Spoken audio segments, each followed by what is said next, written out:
Okay, we're back on. There we go. Hello again, people. So, how are we all doing today? It is a nice, right now, it is just a little after 12 a.m. So it is now officially Thursday. I'm going to do something a little different for this video. No, not different than you would think. I know in the last video I said at the end that I would be reviewing. Let's see, what did I say? The next anime that I would be reviewing would be The Melancholy of Suzumiya Haruhi. That was the plan. However, I just recently watched an anime last night. I binge watched it. And I need to do a review about this while my emotion is still running fresh about this. Because then I'll get back, then my next video will be about Melancholy of Suzumiya Haruhi. I might just go ahead and do it again, put in the next one after this. So, I'll go ahead and make this video, put it on, and then while I'm putting it online, I'll make the Melancholy one. So, the anime I will be reviewing for this video is called Maria the Virgin Witch, or Jonketsu no Maria. This is a 12-episode anime that ran from January 11th, 2015 to March 29th, 2015. And I found this out about the series last night, and I was looking through my other websites. So I was like, oh, that sounds intriguing. So I'll see what this is. It's like, oh, okay, I'll watch it. Sorry, okay. Time for the synopsis. The story follows Maria. I keep saying Maria, it's Maria. The most powerful witch who lives during the 100 Years' War in France. She despises war, so she obstructs battles with her strong magical powers. Her meddling with her succubus, Artemis, and her incubus, Priapos, has caught the attention of the heavens, and so the Archangel Michael issues an edict. When Maria loses her virginity, she will also lose her magical powers. A beautiful angel named Ezekiel is supposed to watch Maria and make sure the witch does not use magic in front of people. But Maria continues to use magic anyways. So, that is a pretty good overview of this anime. And despite the title, Maria the Virgin Witch, this anime is not sexually related. It kind of deals with some sexual themes, but it's not a sexual anime. It's rated R, but for violence, for profanity. So come on, you're showing the 100 Years' War in France. This anime did a great job of, see what I'm looking for, accurately depicting the time period. Did a great job of depicting what some of this, relationship between the church and the people and the wars and everything. It does a great job of this. It is very historically accurate. And even the witches, it's it even shows a good bias. Even shows, I wouldn't say bias per se, but I'll get to that in a moment. It shows a good, accurate representation of what people would have thought of witches. Sure, Maria, she's kind of one of her terms with the village and stuff. She's nearby because she provides them with healing potions and stuff, healing herbs and stuff.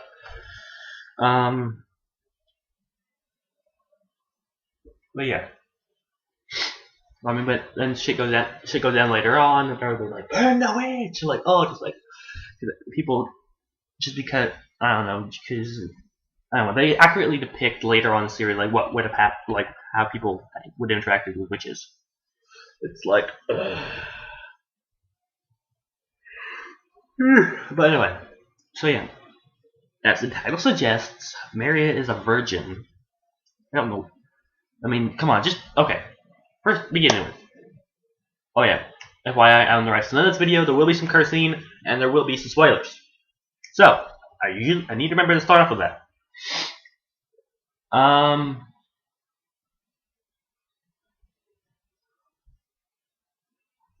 Fuck, where are they going now? Motherfucker! Sorry.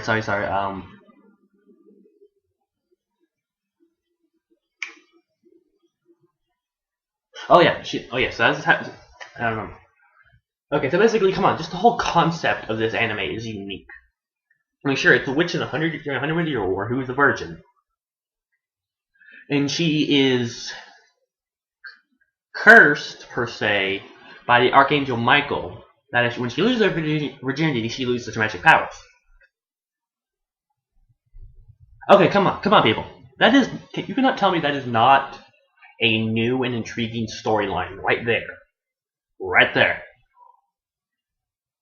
Though, truth be told, that kind of falls to the background later on, but it's not. I mean, it's there. It's a prevalent thing that deals with the climax later on in the series. But early on, it's like it kind of falls to the background until they bring it out again. So yeah, she has her succubus Artemis, and then like in the second episode, she also creates the incubus Priapos, who is like the male version. Yeah, and here again, and about the succubus and incubus. Okay, so first off, it begins with like Maria kind of talking to some people from the village nearby that she helps protect, and she's known the grandmother for a long time.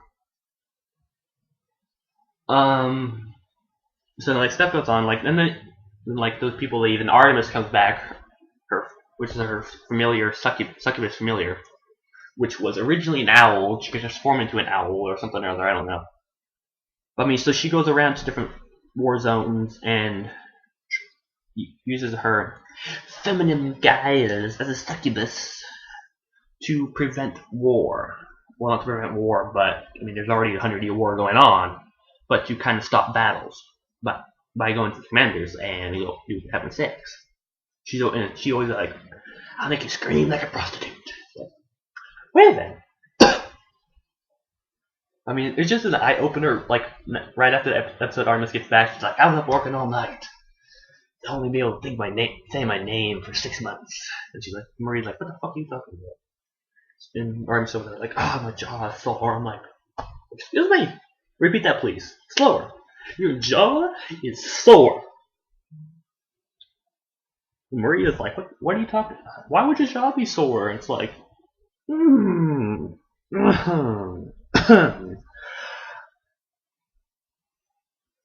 I think I'm like, oh, good lord. And it's like, and for you people who do not know what she's referring to, she is referring to giving head. Right there in the first episode, it's like you just kind of watch it and it's like, excuse me? It's like, what? Wait. Repeat that, please. Repeat it. Repeat. And then there's the funny story about why the incubus Priapos was created. Basically, the Artemis was going to a camp one night, and she was going to like go with the monk. She's going to try to go with him, make him like follow people. Well, he was already in bed with somebody. Like, well, he's just like a priest or a monk that was with one of the armies or whatever. He was already in bed with somebody.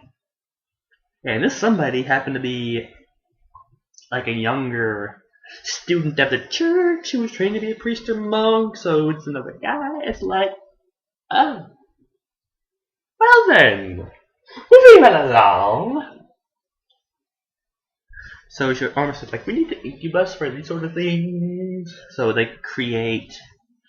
she creates Priapos, whose lower regions are not quite correct,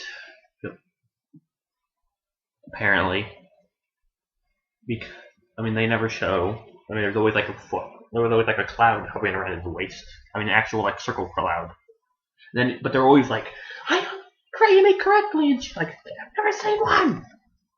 It's like, oh, good lordy. Woohoo! Intriguing show. Very intriguing. But yes, so in the first job of the incubus, she's like, okay, In this building, in this room, is the lover of one of the commanders of the army. So she sends in Krampus, and he's like, "Oh, I like to scream like," they're like, "Hello, lady." They're like, "It's a big old guy." It's like, "Oh, yeah, baby, and and he's like, "Help me, help me!" And he's like, "Look, you got hold." Like, oh, oh, oh, good lord. And on this night, because due to a bit of rough housing that was created after this, is when the Archangel Michael appears. He is an asshole. He comes down. He tries to kill Maria and all that. And see that what if I can find his name? His name in here is like Joseph or something. Yeah, fuck it, I'm gonna just call him Joseph I can never remember his name at the moment, but his name will be Joseph. But there is a messenger. There is a guy who's always interacting with Maria because he sends her messages and stuff from that request aid for witches from the local lord. And you can kind of feel like the first episode, I could say that either he was gonna die a horrible death, or she was gonna get together with him. It's gonna be one of the two, because I knew that for sure. So the story they developed a level of relationship between these two people, Joseph and Maria. Where was I going with this? Oh yeah, Joseph. He comes out when Archangel Michael comes down and is about to kill Maria. Joseph shoots him with a crossbow bolt, and he's like, "Get away from her!" And she's like, "What do you think this is? It's Archangel Michael!" And I don't fucking care. You hurt Maria. I'm gonna put the next one in your head. It's like, I'm like, respect, dude. I love you. He's like, "Ooh, you just told an archangel that you were going to put another arrow in him." That was great. That's just great. I mean, this archangel, he's just an asshole.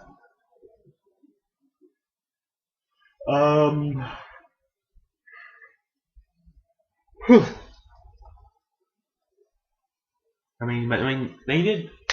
They did a very good job on this show of making you feel for Maria and thinking like, sure, I'm a Christian, but just the church in this show and not the ancient church in general, they were assholes and all their fucking bigotry and everything like that. I mean, if you have a problem with that, okay, but you cannot deny that back then in the earlier church and everything, it was either convert or die. I call that a little extreme. So yeah, but then this is when Michael then curses Maria that if she loses her virginity, she will then lose her magical powers. And he gives the angel Ezekiel what makes the angel Ezekiel watch over her. And this angel Ezekiel is also his spear. Because if Maria ever used magical powers in front of people, Ezekiel is supposed to turn into a spear and pierce her. And Ezekiel is the girl, by the way. So that gets brought up later on, but Ezekiel is kind of like, "No, Maria." She kind of starts liking Maria and all that stuff, and just gets all dramatic later on in the series. I mean, there's no way I can describe the climax other than like bullshit happens. There's almost a fucking rape scene because like the guy has a stumped arm due to fight. He's like one of the major characters. So he's a fucking bad guy. He apparently goes with the stump of his arm to make Maria lose her magic powers. Though for some reason she's still a virgin. Yeah, her powers are kind of suppressed for some reason. I don't know.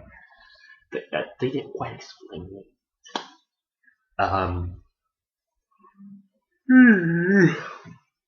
Anyway.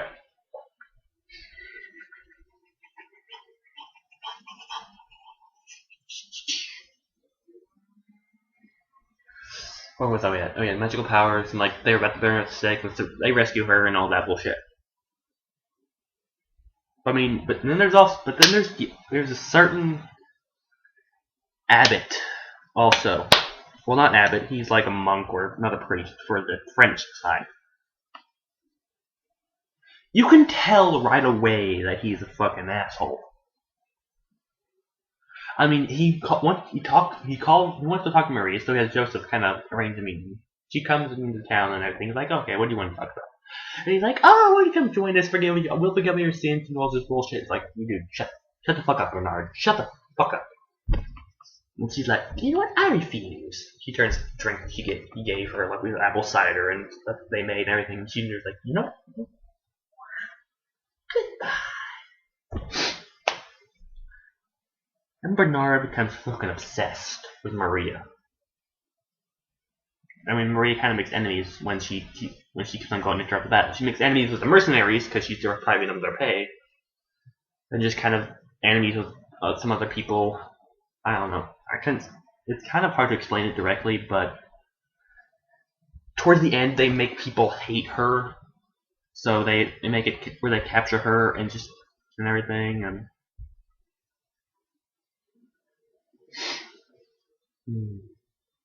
But yeah, I mean it ends in kind of a happy note. I mean, it goes with her and Joseph kind of getting together, sort of. Because like here at the end, Archangel Michael's like, okay, people, we have judged, and we say that Maria is a good neighbor and is just be treated with respect and everything. They never say if he lifted the curse, or the curse or whatever. That when she loses her virginity, she loses her magic. So we're not sure if that can still be gone, is still there or not, because she kind of technically did sort of something or other. I don't know. But it ends with her moving to the village, and she's putting on like the normal clothes I wore at the time. It's like, what the fuck? Get back in your clothes. But and they're kind of together and everything.